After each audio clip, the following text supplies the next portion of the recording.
short clip by Bishop Dag Heward-Mills Ministries. Discover how God can change your life forever. It was in Riga, one of the great seaports of the Russian Empire. A young man sat at an office desk in a large business building with a pencil in his hand, his eyes running up and down columns of figures. That afternoon, shadows were lengthening and the day's work was drawing to a close. The young man was worried. The expression on his face betrayed the fact that something of an unusual nature was bothering him. For some reason, the figures, the calculations he was doing, refused to total correctly. 2 or 3 times, he lifted his head and stared restlessly as he glanced out of the window.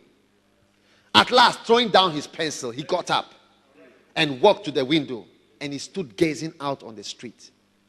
Russian and Lettish workmen were trudging towards their home. Basil Malov, that was his name, one of the great pastors sent as a missionary to Latvia. Yeah. The young man turned to see who had spoken, but saw no one. His face was a study as he again turned to the window to watch the busy street. Basil Malov! Again he turned quickly but saw nothing. The office staff appeared unconcerned. No one looked up.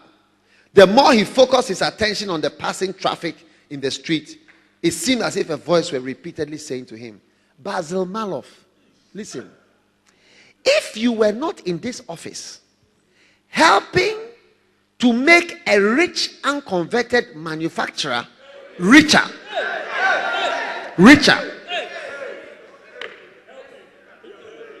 you are helping to make a rich unconverted manufacturer richer still. You could go into the streets to tell others of Christ. Your employer can easily find other unconverted young men to do your work here as well as you. But if you who have been saved will not go, no one can take your place. Basil Malov. Frightened by this voice, Basil tried to brush it aside. No, he said, I cannot be a missionary. I have no gift of preaching. I cannot go. And he went back to his desk. A day or two later, the same voice within him spoke again. And he was forced to get up from his chair and look out of the window. Hundreds of people were passing by. Workmen in their factory blouses, black with smoke. Women with napkins, riding their vehicles.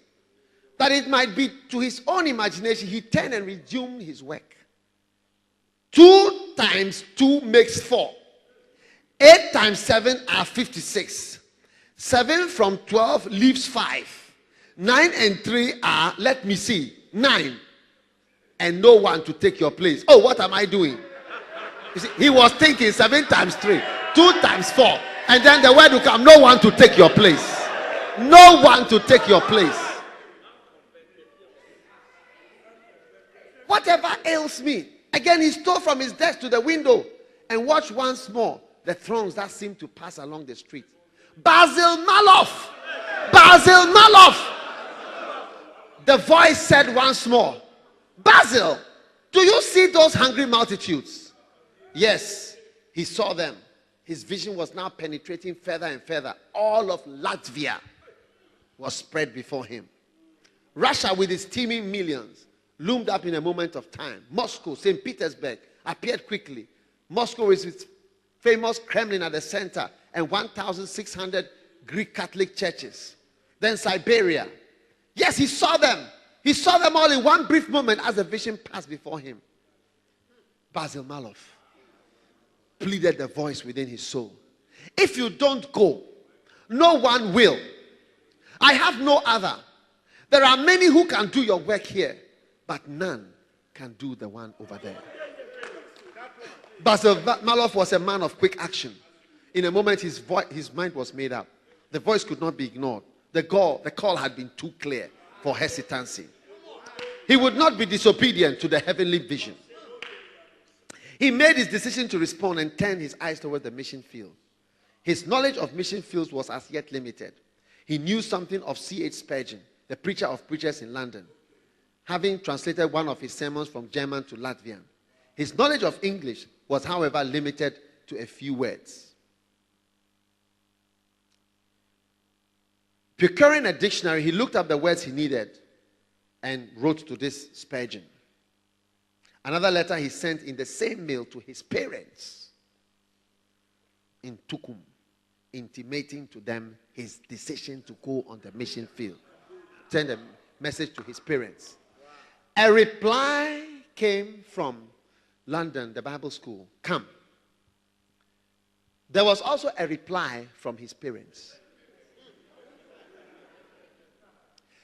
He took the letter to a nearby cemetery, whereby it was his custom to eat his noonday lunch and to meditate. And he sat down near a tombstone and hesitatingly read his mother's letter. This is his mother's letter. Dear Basil, he was still the little boy to his mother, even though he had grown to manhood. Dear Basil, are you going to leave us? Is that all you care for your poor old parents?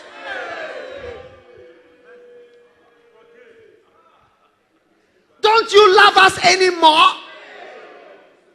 Please don't leave us. Basil, my boy, don't go away. We need you. Now that we are getting old, what are we going to do without you, Basil? Don't go away.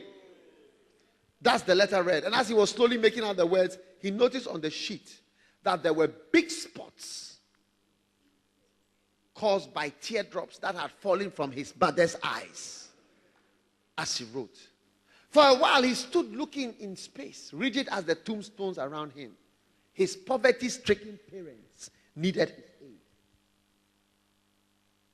Huh?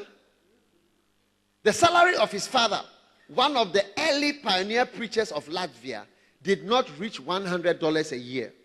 And he had a family of 8 to keep. In his youth, his father had left a much better position in order that he might become a gospel preacher.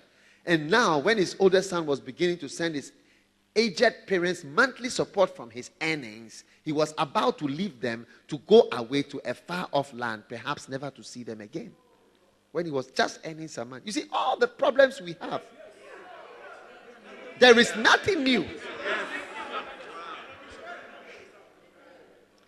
Basil's mind was wandering to the old home in Tukum. Only one room, a dining room, kitchen, parlor, study combined in one.